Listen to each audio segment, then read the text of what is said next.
Hey, everybody. I know most of you don't subscribe to the Wall Street Journal, and we don't have a program tonight, so I wanted to go through a story that I may still cover later, but I want to cover it right now because frankly, it's fascinating, and it's something I want to share with you. The title of the article in the Wall Street Journal from 2 days ago is this: How American Fracking Changes the World. It's written by Walter Russell Mead, and it's a story about how fracking, while it certainly has produced or made America one of, if not the largest oil producer in the world, but it has changed things that most people never think about. And when you have so many people that want to get rid of fracking in the United States, I thought this article was a great article about how fracking, what's going on in Weld County, Colorado, what's going in Wyoming, what's going up in the Bakken reserves, what's going on throughout the kind of western part of the United States is affecting world geopolitical alignments. So I want to work through the article and make a few comments about what Mr. Mead says about fracking. He starts out with this paragraph.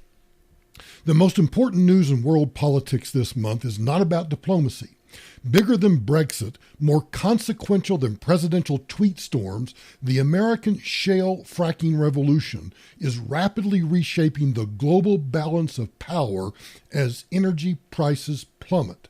Now, I know many of you that work in the oil field are worried because when oil drops below a certain amount per barrel, usually around $50, when it drops below that, oil producers and wildcatters tend to start producing less oil because it's not profitable for them.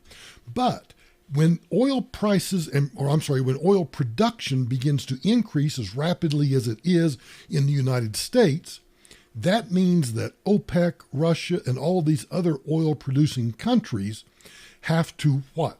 They either have to increase their production or they stop and lower their production. And when they lower their production, that means that American oil becomes even more expensive and more profitable to produce. Here's what Mr. Mead also says. Observers expected that American energy production would reach a plateau.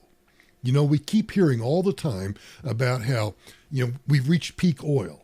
Or if we don't do something about climate change right now, that we're all going to die within the next 10 years. And we've been told that every decade for as long as I've been alive, we've been told that.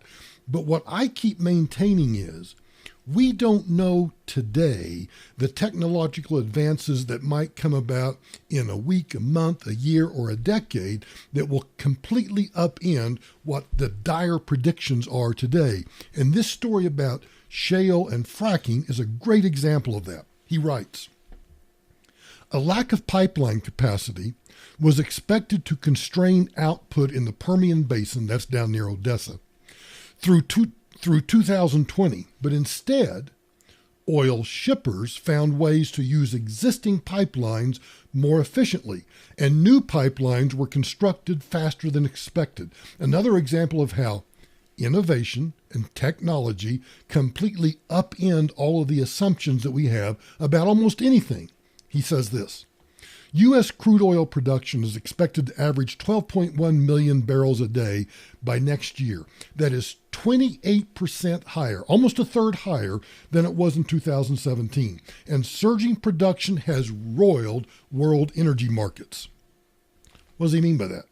What does it mean when Americans are producing so much shale oil from fracking that it's roiling energy markets around the world? What does that mean? Listen to this. The biggest loser is Iran. Shale has been pummeling Tehran for some time.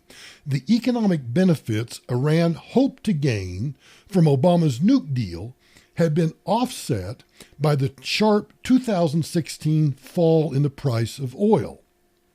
Now, the pesky Permian Basin, those people down in Odessa, Texas, those people, those oil producers and those wildcatters are blighting Iranian hopes again.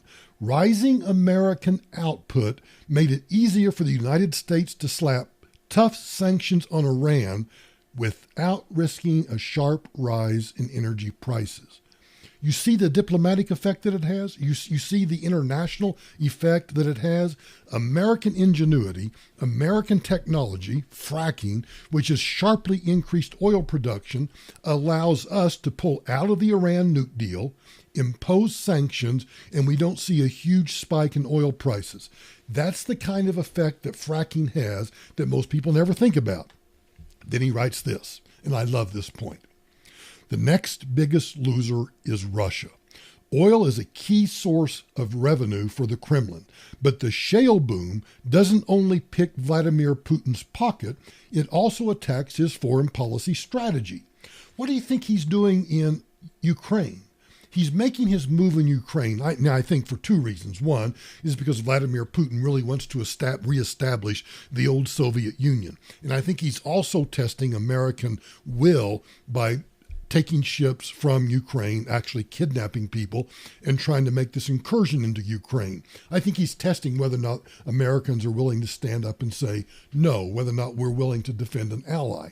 But more importantly, I think Putin is making that move because he needs control of that oil.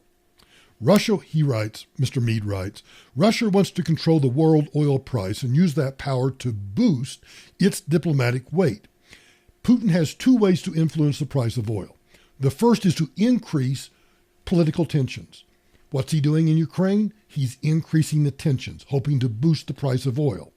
The other thing that he can do is he can threaten Ukraine, bomb Syria, hoping that spooks traders, and that increases oil prices. Then that, he thinks, will give him a better hand in negotiations with Europe and the U.S. But as long as we continue to produce more oil, what does that do? That has the effect of decreasing the influence of Putin as he makes those moves around the world. You see, because, as Mr. Mead writes, shale production and increased oil production in the United States disrupts both of Putin's approaches to trying to increase oil prices so that the Kremlin gets more money. The surge, Mr. Mead writes, the surge of American oil also reduces the benefits of any relationship and cooperation between OPEC and Russia. Why? Because why would we care about OPEC increasing prices when we can increase production and keep prices balanced, keep prices at a reasonable level? That shows that, as he writes, cutting prices to starve the competition doesn't work. Thanks to past pressure from OPEC and the innovation that pressure from OPEC forced on American oil industry, a lot of wells in West Texas now break even at an oil price of $30 a barrel. What does that mean? Even though oil prices have plummeted well below the $50 a barrel mark, down to $30 a barrel, that means that oil production is still profitable even at $30 a barrel. It has amazing ramifications. What does it do to Venezuela? Same thing. Now, Venezuela is a failing socialist state. But as long as they are trying to control oil production down there, it's not having much of an effect on us because we keep increasing our own production. He goes on to talk about how it doesn't really affect American relationships with China, and I think he's right on that point. But the shale revolution, he concludes this, is not the only energy revolution. It's actually a technology revolution enabled by advanced methods for oil prospecting and extraction. From the transistor to satellites, to the personal computer, to the internet, and now shale, it is America's innovation as much as it is our hard power and diplomacy that shapes world politics. Absolutely true. But there's one more point that I think he implies but doesn't make as explicit as I would like to. And that is this, the point that I made earlier about climate change, or everybody's concerned about clean air, clean water, everything else. This story about oil production because of fracking and the technology changes is a great example of the technology changes that we don't even know about today. So let me make this argument. If you believe that burning fossil fuels is causing the climate to warm, which I don't believe that it is. There's no scientific evidence to prove that, but let's just take it for the sake of argument. Why impose carbon taxes? Why impose huge public policy programs now that take liberty away from us when, as shale technology shows, American innovation and American technology can solve problems that today we think are insolvable? It is this tendency of Americans to put on blinders and think that, oh my gosh, the problems that we have today can never be solved. What do you think our grandparents, what do you think our parents, hell's bells, think about our kids? Our daughter's getting ready to have a baby. And she made the comment to me, you know, this baby's going to grow up and she's never going to hear a dial tone. She won't know what it means to get up and change the channel on the TV. She may not even know what a network television station is. That's because of the changes in technology. And when you look at those changes, they're brought about why? Free American capitalism, freedom and individual liberty spur American technology and spur American innovation. So the bottom line is, quit worrying about this stuff. We're innovators. We're builders. We come up with new technology. We can solve problems if we'll just not put the government in charge of doing it, but let those tinkerers, those scientists, those innovators do their job unhinged, unfettered, doing what they do just like the HP boys in their garage. They're going to come up with new stuff that we can't even imagine today. So, how American fracking changes the world is actually a great story about how American fracking proves that American technology and American innovation can solve problems that today we think are unsolvable. Think about that.